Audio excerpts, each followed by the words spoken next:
वंचित अखेर मतदान करण्यापासून वंचितच। मुंबई, ठाणे, कल्याण, भिवंडीसह महाराष्ट्रात 13 जागांसाठी 5व्या टप्प्याची लोकसभा निवडणूक होत असताना भिवंडी लोकसभा मतदारसंघामध्ये 3 उमेदवारांमध्ये अटीतटीची चुरशीची निवडणूक होत असताना सकाळी 9 वाजेपर्यंत जेमतेम 4.86% मतदान झाले। दुपारी 1 वाजेपर्यंत मतदानाचा टक्का जरी वाढला असला तरी मोहने येथील NRC शाळा या मतदान केंद्रावर रखरखत्या उन्हात मतदानाचा हक्क बजावण्यास आलेल्या शेकडो ज्येष्ठ मतदारांची नावेच मतदान यादीतून गायब झाल्याचे सर्वत्र दिसून येत होते, तर काहींची नावे आपलं मतदान क्षेत्र सोडून दुसऱ्याच मतदान क्षेत्रामध्ये गेल्याने आश्चर्य व्यक्त केले जात होते। विधानसभा, लोकसभा आणि स्थानिक प्रशासनाच्या निवडणुकांवेळी जो मतदार मतदानाचा आपला हक्क वर्ष बजावत आला आहे असा मतदार आपलं नाव कुठल्या यादीत आहे का हे कमीत कमी 3-4 तास शोधत फिरत असताना कुठेच त्यांना आपली नावे आढळून आली नाहीत। आधार कार्ड, मतदान ओळखपत्र सोबत घेऊन ज्येष्ठ नागरिक वणवण फिरून अखेर या ज्येष्ठ नागरिकांना आपल्या मतदानाच्या हक्कापासून वंचित राहावे लागले। मतदानापासून वंचित मतदारांनी निवडणूक आयोगाला सवाल केला आहे की आमची नावे कशी काय गायब झाली की जाणून बुजून गहाळ करण्यात आली। असाच काहीसा प्रकार इतर मतदान केंद्रावर दिसून येत होता। तसेच 17 नंबरचा फॉर्म उपलब्ध नसल्याने मतदारांकडून नाराजी व्यक्त करण्यात आली। गेले कित्येक वर्ष मतदान करून आपला हक्क बजावणारा मतदार या लोकसभेच्या निवडणुकीवेळी मतदान करण्यापासून वंचितच राहावा लागला। संतोष निर्भवने, एबिसोड न्यूज, मोहने, कल्याण।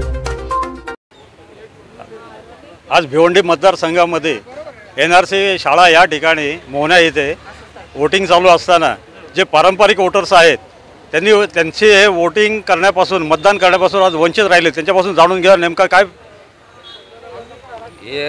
तुम्ही आज वोटिंग केलं का? नाही ना। का नाही केलं?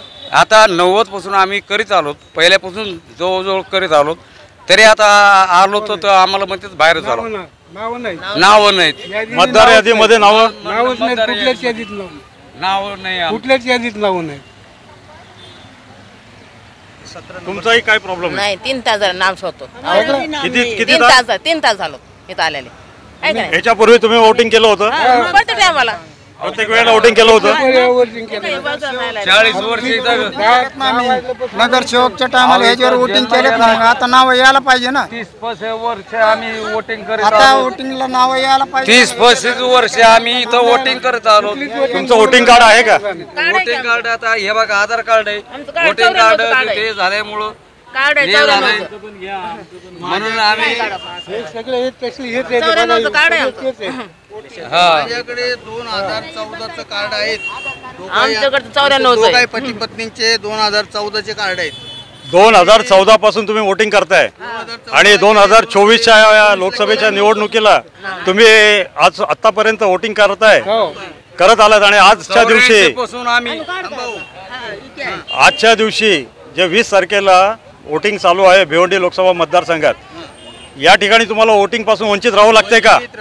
आम्हाला या ठिकाणी वंचित राहावं लागतंय। आम्ही सगळ्या याद्या जवळजवळ 2.5 तास आम्ही याद्या शोधतोय। आम्हाला एकाही ठिकाणी कुठेही आम्हाला नाव सापडत नाहीये, एकाही ठिकाणी नाव सापडत नाही। आम्ही 2.5 तास झाले सकाळपासून इथे याद्या शोधतोय, नावं सापडत नाही। आतमध्ये गेलो, 17 नंबरचा फॉर्म सुद्धा ते लोक द्यायला तयार नाहीत।